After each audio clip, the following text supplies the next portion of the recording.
Senang sekali dapat berjumpa dengan saudara sekalian.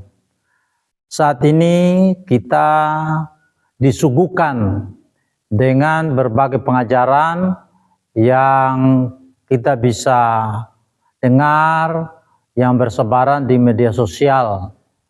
Bagaimana banyak orang memberikan pandangan-pandangan tentang iman Kristen, terutama berhubungan dengan Tritunggal. Ada yang mengatakan Allah itu sebenarnya bukan Tritunggal, tapi Dewi Tunggal. Allah itu sebenarnya bukan juga Tritunggal, bukan juga Dewi Tunggal, tapi Tunggal. Kesempatan ini saya mau mengajak saudara sekalian untuk memahami suatu pengajaran yang disampaikan oleh Bapak Bambang Nursena. Saya sebagai seorang hamba Tuhan, sungguh-sungguh telah mempelajari tentang iman Kristen berhubungan dengan Tritunggal, baik yang saya baca di buku-buku, demikian juga yang saya dengar melalui YouTube dan sebagainya. Pengajaran tentang Tritunggal itu betul-betul sesuai dengan iman Kristen, sesuai dengan apa yang dikatakan oleh Alkitab, bahkan juga yang dirumuskan di dalam konsili-konsili yang menghasilkan pengakuan iman Isia, dan sebagainya. Bapak Bambang Nursena telah memaparkan kepada kita tentang kebenaran Alkitab yang terkait dengan Tritunggal. Karena itu saya merekomendasikan agar saudara dapat mengikuti, menghayati, mendengar, menyimak apa yang Bapak Bambang Nursena sampaikan berikut ini. Jadi semua teks ini mengajarkan tentang adanya Allah Tritunggal. Nah, orang yang mengatakan, oh ternyata dalam naskah kuno tidak ada kata Bapa, Putra, dan Roh Kudus. Ini orang Kristen sendiri yang bikin-bikin gini. Karena saya jengkel, saya tampilkan ini teks aslinya. Buh, kowe ngerti apa enggak sekarep-karepmu. Yang penting saya tunjukkan teks aslinya. Kalau orang sok-sok tahu ini tidak ada Pak. Lah ini loh teks aslinya. Ini kan Novum Testamentum terbitan 1935. Lalu ada, ini loh, ini namanya Kritikus Apparatus. Itu Apparatus itu kalau teksnya di sini berbunyi apa, di sini kutipan di atas, ini disebutkan. Nah ada kata-kata, dalam namaku, bukan dalam nama Bapa, Putra, dan Roh Kudus, tapi dalam namaku, nama Yesus. Berarti Bapa, Putra, dan Roh Kudus itu sisipan katanya. Ini ada yang orang-orang Kristen yang ngajarkan begitu. Makanya saya tunjukkan ini teks aslinya ya. Jadi ternyata yang tidak ada kata Bapa, Putra, dan Roh Kudus itu kutipan dari seorang penulis gereja abad keempat namanya Eusebius dari Kaisarea. Eusebius itu mengatakan gini loh, kira-kira kalau saya khotbah, ini naskah khotbah yang ditulis dalam bukunya Historia Ecclesiastica, jilid buku ketiga, bab ketiga, 9. Dalam namaku dikaitkan menjadikan semua bangsa muridku dalam namaku. Ini bukan naskah Alkitab. Ini khotbahnya Eusebius. Jadi kalau seorang pendeta khotbah, ayatnya lewat, ini bukan ayat. Yang khotbah, pendetanya ini loh kelewatan ayat misalnya. Dan kita harus menjadikan semua bangsa muridku dan membaptiskan di dalam namanya. Ya kan dalam baptisan kan ada rumusan dalam nama Yesus, dalam nama Bapa, Putra, dan Roh Kudus. Kan ada beberapa rumusan kan, tapi rumusan ini tidak boleh dipertentangkan. Kalau dikatakan dibaptis dalam nama Yesus, artinya esto onomato Christo. Di dalam nama Yesus artinya ditenggelamkan dalam baptisan. Makanya esto onoma Christo. Tapi kalau esto onomato patros keto yuketo pneumatos dalam nama Bapa dan Putra dan Roh Kudus, orang dibaptis dalam kuasa Allah Tritunggal. Dalam Allah Tritunggal itu ada Sang Kristus gitu loh. Ada lagi kalau rumusan epito onomatu Kristo. Di atas nama Yesus artinya di atas pengorbanan Yesus kita dibenarkan supaya kita menjadi umatnya. Jadi baca ayat itu lihat kasusnya. Tidak bisa langsung dipotong-potong, langsung saya pilih ini yang satunya dibuang. Ini kan seolah-olah gitu. Ayat baptisan dalam nama Yesus diutamakan, yang ini mau dibuang. Akhirnya orang kabur dengan Tritunggal. Jadi misalnya kalau di gereja tertentu ada rumusan dalam nama Bapa dan Anak dan Roh Kudus yaitu Tuhan Yesus Kristus. Itu artinya apa? Dalam nama Bapa dan Putra dan Roh Kudus kuasa penebusan Tritunggal, yaitu di atas pengorbanan Tuhan Yesus Kristus maknanya. Bukan berarti Bapa, Putra dan Roh Kudus. Kalau itu Bapa sama dengan Tuhan, Putra sama dengan Yesus, Roh Kudus sama dengan Kristus, bukan itu maknanya. Ini kan dua ayat konteksnya berbeda. Nah sekarang, kan Yesus disebut Bapa juga Pak. Berarti ya Bapa itu ya Yesus itu, gini loh. Baca sekarang, Matius pasal 1 ayat 21. Ia akan melahirkan anak laki-laki dan engkau akan menamakan dia Yesus. Karena dialah yang akan menyelamatkan umatnya dari dosa mereka. Jadi Yesus itu nama siapa? Nama anak laki-laki yang akan dilahirkan oleh Bunda Maria. Jadi Yesus itu nama kemanusiaan firman yang menjadi manusia. Jadi pada mulanya adalah firman. Dan firman itu bersama-sama dengan Allah. Dan firman itu adalah Allah. Firman ini menunjuk kepada hakikat ilahi Yesus sebelum turun ke dunia. Amin. Kemudian segala sesuatu dijadikan oleh dia, bukan dijadikan oleh kemanusiaan Yesus. Karena kemanusiaan Yesus ketika bumi, langit diciptakan, belum turun ke dunia. Masih sebagai sang firman. Segala sesuatu dijadikan oleh dia. Dan tanpa dia, tanpa firman itu, tidak ada sesuatu pun yang jadi dari segala yang telah dijadikan. Ayat 14, dan firman itu telah menjadi manusia.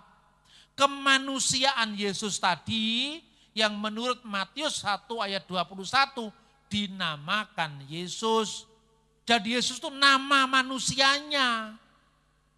Tapi kok kenapa Yesus disebut Bapa yang kekal Pak dalam nubuat Yesaya?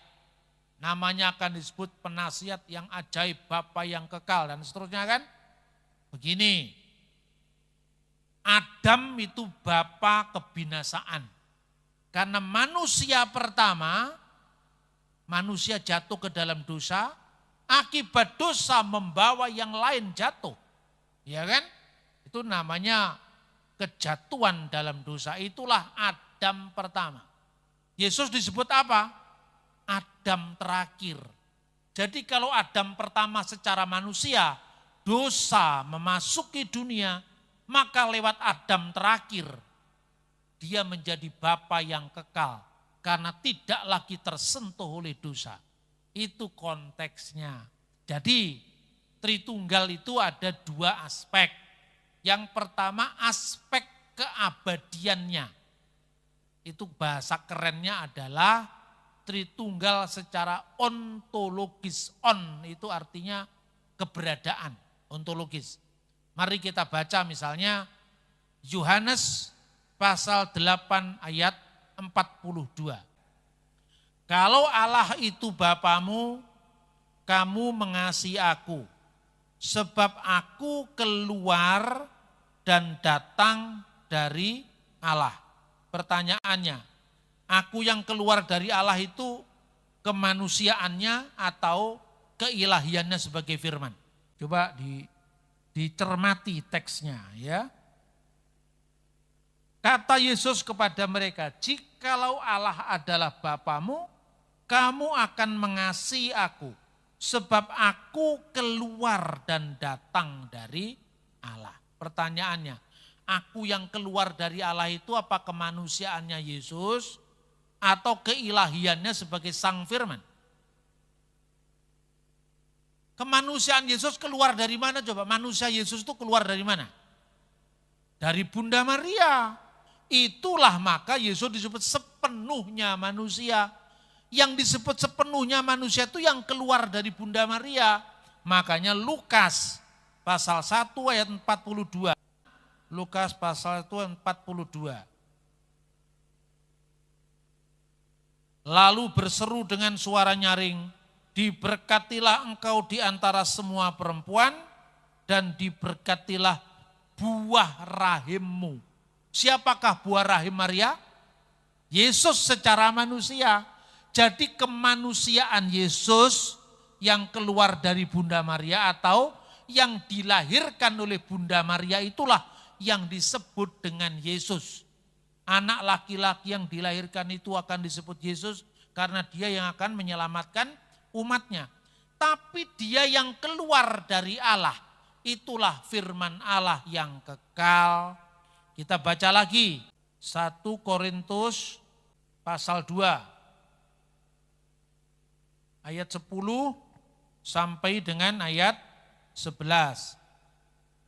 Karena kepada kita Allah telah menyatakan oleh Roh, sebab Roh menyelidiki segala sesuatu, bahkan hal-hal yang tersembunyi dalam diri Allah. Siapa gerangan di antara manusia yang tahu apa yang terdapat dalam diri manusia, selain roh manusia sendiri yang ada dalam dia.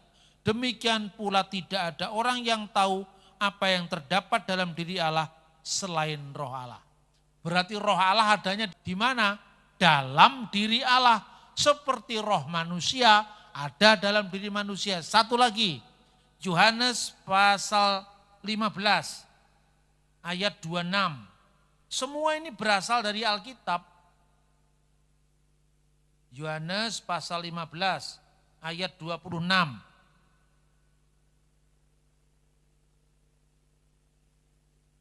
Jikalau penghibur yang akan kuutus dari Bapa datang, yaitu roh kebenaran yang keluar dari mana? Dari Bapa. Jadi Bapa itu eksistensi atau wujudnya, ya, firman-Nya keluar diperanakkan dari Bapa, Roh Kudus keluar dari Bapa, sumbernya hanya satu.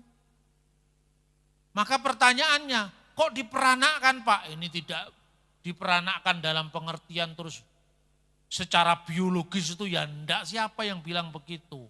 Misalnya,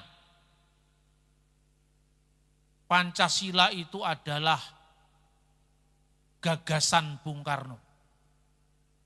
Bung Karno lah yang melahirkan gagasan itu. Masa gagasan butuh ibu?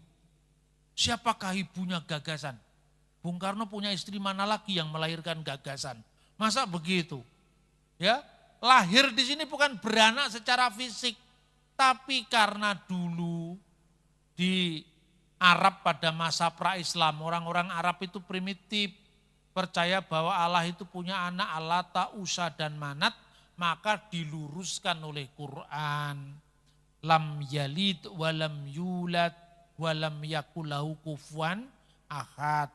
Sesungguhnya Allah itu tidak beranak dan tidak diperanakkan, dan tidak seorang pun, tidak sesuatu pun yang setara dengan Allah. Ini orang Kristen harus berkata amin. Memang Allah itu tidak beranak, siapa yang berkata Allah beranak secara fisik? Itulah yang dimaknai anak Allah. Anak Allah itu apa? Allah menyatakan diri lewat firman-Nya. Maka perumpamaan apa yang paling dekat? Ya tubuh, jiwa, dan roh itu. Tubuh, jiwa, dan roh. Cuman kalau Allah itu kan wujudnya bukan tubuh, tapi wujudnya imaterial. Tidak terikat oleh ruang dan waktu. Tapi dalam Allah yang satu, dalam eksistensi Allah yang satu, ada firman-Nya yang kekal, ada rohnya yang kekal. Nah hubungan ini yang disebut pribadi. Nah orang nanya lagi, di mana ada kata pribadi? Ada, Anda yang enggak tahu. Itu dalam Ibrani pasal 1 ayat 3 itu ada kata hipostasis dari Bapa. Yesus itu adalah gambar wujud Allah yang kelihatan. Jadi gambar wujudnya itu adalah gambar dari hipostasisnya. Hipostasis itu yang diterjemahkan pribadi. Jadi ada semua dalam Alkitab itu. Tapi pribadi Allah kan bukan pribadi manusia yang terikat oleh ruang dan waktu. Maka kemudian Tritunggal ini bukan dibuat, bukan diciptakan loh. Dirumuskan. Maka disebutkan satu hakikat Allah dalam tiga pribadi. Tiga pribadi itu bukan pribadi terpisah. Ya, Pak Tong seringkali mengutip ayat una substantia tres persona, tapi ngutipnya kurang lengkap. Teks itu masih ada lanjutannya. Diskresi non separati, distingsi non divisi. Bisa dibedakan, tidak bisa dipisahkan. Jadi Bapa, Putra, dan Roh Kudus itu satu, tidak bisa dipisahkan. Tapi bisa dibedakan, karena Bapa itu merujuk kepada wujud Allah, Anak itu merujuk kepada firman Allah yang kekal. Firman ini bukan teks Alkitab. Teks Alkitab itu adalah firman tertulis, ini firman yang kekal, yang menciptakan segala sesuatu, logos, tuteu, firman Allah. Dan Roh Kudus itu roh yang ada dalam diri Allah. Seperti manusia terdiri dari tubuh, jiwa, dan roh, maka Allah Bapa bersama firman-Nya dan rohnya. Gitu loh. Tapi kenapa disebut pribadi? Ini bukan pribadi psikologis yang terpisah. Karena dikatakan diskresi non separati, distingsi non divisi. Kok angel-angel banget Pak, kok sulit? Tidak sulit. Ya, daripada Anda tidak ngerti aslinya, saya jelaskan aja, tapi toh saya terjemahkan. Bisa dibedakan, tidak bisa dipisahkan. Masing-masing punya kekasan secara tak terbagi. Makanya tadi saya bilang, kalau Tuhan berfirman kepada sidang ilahi, coba, itu tidak salah. Tapi ketika itu kan sidang ilahi sudah diciptakan Tuhan. Sebelum Tuhan menciptakan manusia, katanya tafsir Yahudi, Tuhan berfirman ngajak rembukan sama malaikat. Saksikan ya, saya mau buat manusia menurut gambar dan rupa kita. Itu tafsiran Yahudi. Nah sekarang tarik mundur ke belakang. Waktu malaikat belum ada. Terus Tuhan menciptakan malaikat, dia ngomongnya sama siapa? Marilah kita jadikan malaikat kita siapa? Belum ada yang lain. Makanya jangan minder kalau diserang sholat Tritunggal. Hanya karena 3, 1, 1, 3. Jangan minder, saya bilang gini. Tauhid itu enggak penting, saya bilang. Waget semua kan. Tauhid enggak penting lah. Coba kamu bayangkan. Tuhan itu sebelum ada manusia, sebelum ada malaikat, sebelum ada alam semesta. Sama siapa dia? Sendiri Pak. Nah sendiri toh. Ketika masih ada Tuhan, yang lain-lain belum ada. Belum diciptakan. Apa Tuhan butuh kata satu? Karena yang lain enggak ada, cuma satu. Adanya satu kan sudah ada 2, 3, 4, 5 kan. Baru ketika Tuhan menciptakan alam semesta, ada yang lain selain dia. Benar enggak? Ada malaikat, ciptakan pertama kali. Tuhan jadi aku, malaikatnya kamu. Malaikatnya enggak ada satu, ada Mikail, ada Gabriel, aku dan kalian. Setelah malaikat, Tuhan bikin manusia, aku, kalian, dan dia. Manusianya Adam dan Hawa, Kain, Habil bertambah lagi. Aku, kalian, dan mereka. Lah sebelum Tuhan menciptakan yang lain-lain kan Tuhan sendiri. Butuh enggak kata aku dan engkau? Karena belum ada engkau. Makanya yang lebih penting disampaikan kepada Musa, aku adalah aku. Coba itu firmannya. Bukan tiada Tuhan selain aku. Lalu yang lain-lain, hakikat Tuhan belum memerlukan yang lain. Ini memang ilmu dalam. Makanya saya bilang, kamu kalau enggak ngerti ini enggak usah nyerang Tritunggal. Utekmu meledos nanti karena kamu enggak mampu. Ini ilmunya orang-orang yang terpilih ini, saya bilang gitu. Ya toh? Kalau kamu enggak mampu ini gila kamu nanti. Makanya rungokno aja. Kamu dengarkan, kamu resapi, kamu cocokkan dengan kitab suci. Saya ngomong begini bukannya di forum Kristen, di forum lintas agama pun saya bicara. Jadi Tritunggal itu bicara tentang apa? Bukan soal bilangan 1, 2, 3, Pak Gendut naik kuda, bukan itu. Itu kan karena sudah ada manusia, maka dibutuhkan 1, 2, 3. Sebelum ada yang lain, Tuhan tidak butuh siapa-siapa. Makanya yang namanya akulah Tuhan yang esa. Jangan ada ilah lain di hadapan hadiratku. Itu kan setelah ada ciptaan.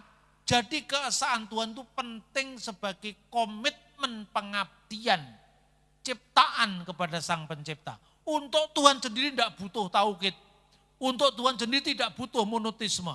Karena monoteisme itu muncul ketika sudah ada yang lain. Gitu loh saudara-saudara. Jadi 1, 2, 3 tidak ada satu kalau tidak ada yang lain. Maka ketika Tuhan masih satu, dia tidak butuh yang lain. Kemudian yang terakhir, kenapa kok disebut pribadi? Nah sekarang, baca Yohanes pasal 17.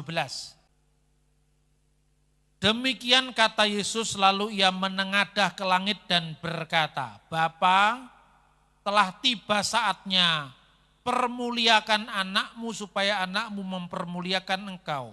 Sama seperti engkau telah memberikan kepadanya kuasa atas segala yang hidup. Demikian pula ia akan memberikan hidup yang kekal kepada semua orang yang telah engkau berikan kepadanya. Inilah hidup yang kekal itu, yaitu bahwa mereka mengenal engkau satu-satunya Allah yang benar dan mengenal Yesus Kristus yang telah engkau utus. Aku telah mempermuliakan engkau di bumi dengan jalan menyelesaikan pekerjaan yang kau berikan kepadaku untuk melakukannya. Oleh sebab itu ya Bapa, permuliakan aku padamu sendiri dengan kemuliaan yang kumiliki di hadiratmu sebelum dunia ada. Berarti Yesus sudah punya kemuliaan sebelum datang ke dunia. Ya toh? Berarti saudara-saudara, satunya Tuhan itu bukan satunya manusia. Kalau manusia, satu, sendiri. Kesepian enggak? Kesepian toh? Makanya dia butuh yang lain. Tidak baik manusia itu sendiri kan itu kan? Diciptakan yang lain. Karena pribadi manusia itu pribadi yang hanya dimiliki oleh satu hakikat. Hakikat manusia hanya boleh memiliki satu pribadi. Makanya manusia tidak bisa berdialog dengan dirinya sendiri. Karena hanya satu. Akibat karena pribadi manusia hanya bisa dimiliki oleh satu hakikat manusia, satu wujud manusia, maka ada yang disebut kesepian. Nah pertanyaannya, apakah Tuhan pernah kesepian? Manusia belum diciptakan, malaikat belum diciptakan, Tuhan sendiri. Ada ajaran yang mengatakan Tuhan sendiri, dia ingin dikenal, makanya dia menciptakan manusia. Dia ingin dikenal, berarti Tuhan butuh aktualisasi diri. Tuhan ingin proklaim kepada yang lain, inilah aku yang hebat. Saksikanlah kan itu kan. Padahal dalam kekekalan, Tuhan tidak butuh aktualisasi diri. Tuhan tidak pernah kesepian. Makanya ada kasih yang kekal dalam wujud Allah. Bapa yang mengasihi, Putra yang dikasih, dan Roh Kudus kasih yang disalurkan. Inilah hakikat Allah Tritunggal Maha Kudus dari kekal sampai kekal. Bapa, Putra, dan Roh Kudus satu, tidak pernah terpisah. Diskresi non separati. Lah pertanyaannya, waktu dibaptis Pak, waktu dibaptis kan ada 3 oknum yang terpisah. Yesus di sungai Yordan, Roh Kudus dalam bentuk burung merpati, suara Allah di surga kan terpisah. Itu Tritunggal dalam pernyataan Allah. Pertanyaannya, yang satu dengan Allah itu tubuhnya Yesus atau Yesus sebagai firman? Yesus sebagai firman. Tubuhnya Yesus di dunia. Tubuhnya Yesus tidak satu dengan Allah. Yang satu dengan Allah, firman Allah itu adalah Allah. Yesus sebagai firman itu adalah Allah. Makanya tidak bisa mati. Allah tidak bisa mati. Yang mati itu kemanusiaannya Yesus. Makanya dia yang dibunuh dalam keadaannya sebagai manusia. 1 Petrus pasal 3 ayat 18. Jadi jangan bingung dikatakan, Yesus itu Tuhan, Tuhan kok mati? Yang mati itu kemanusiaannya, bukan Allah itu mati. Tuhan kok bisa difoto? Yang difoto itu adalah kemanusiaan Yesus yang jadi manusia, yang anaknya Bunda Maria, yang lahir di Bethlehem Israel itu bisa difoto. Tapi Allah tidak bisa difoto. Mana ayatnya? Yohanes 1 ayat 18. Tidak seorang pun pernah melihat Allah. Tapi anak tunggal yang di pangkuan Allah, dialah yang menyatakannya. Jadi kalau ada gambar Allah Bapa lebih tua, jenggotnya putih, di bawahnya Yesus jenggotnya hitam semua, di atasnya ada burung merpati, itu gambar sesat. Karena tidak boleh Allah Bapa itu digambar. Tidak pernah ajaran gereja resmi dari konsili-konsili dari Alkitab yang mengatakan Allah Bapa bisa digambar. Jadi kenapa Mormon kita katakan sesat? Karena Mormon menggambar Allah Bapa. Di gereja tidak pernah ada gambarnya Allah Bapa. Yang ada gambarnya Yesus Putra Allah dalam kemanusiaannya di dunia. Ayatnya di mana? Tidak seorang pun pernah melihat Allah. Maksudnya Bapa. Tapi anak tunggal yang di pangkuan Bapa, dialah yang menyatakannya. Jadi anak tunggal yang menjadi manusia itu yang bisa digambar. Allah tidak bisa digambar. Clear kan? Ya toh? Nah sekarang Roh Kudus dalam bentuk burung merpati. Apa burung merpati itu Roh Kudus? Kalau burung merpati itu sama dengan hakikat Roh Kudus, berarti ada Roh Kudus goreng. Benar apa tidak? Itu bukan Roh Kudus, burung merpati itu adalah teofani. Gambaran kehadiran Roh Kudus disimbolkan burung merpati.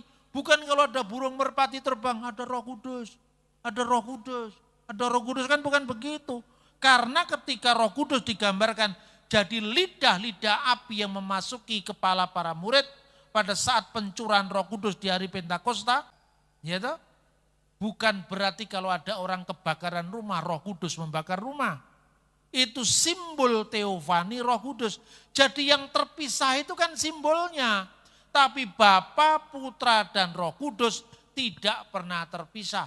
Lah Yesus ketika menjadi manusia, apa surga kosong Pak?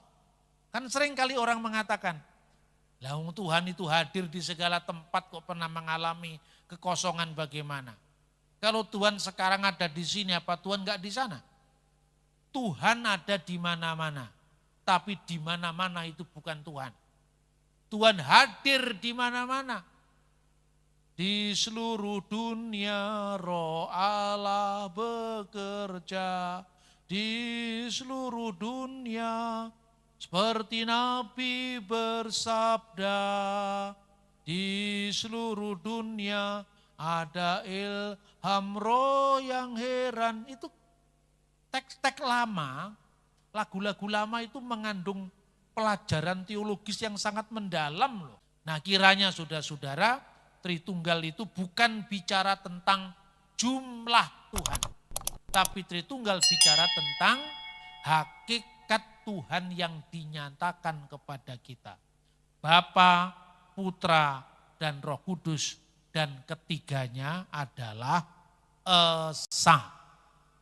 Amin. Jangan ragu-ragu lagi memberitakan tentang Tritunggal. Kebenaran Alkitab dari Kejadian sampai Wahyu menyatakan mengenai Allah itu Tritunggal yang kepadanya kita perlu mengabdi dan mempersembahkan hidup kita untuk melayani Dia.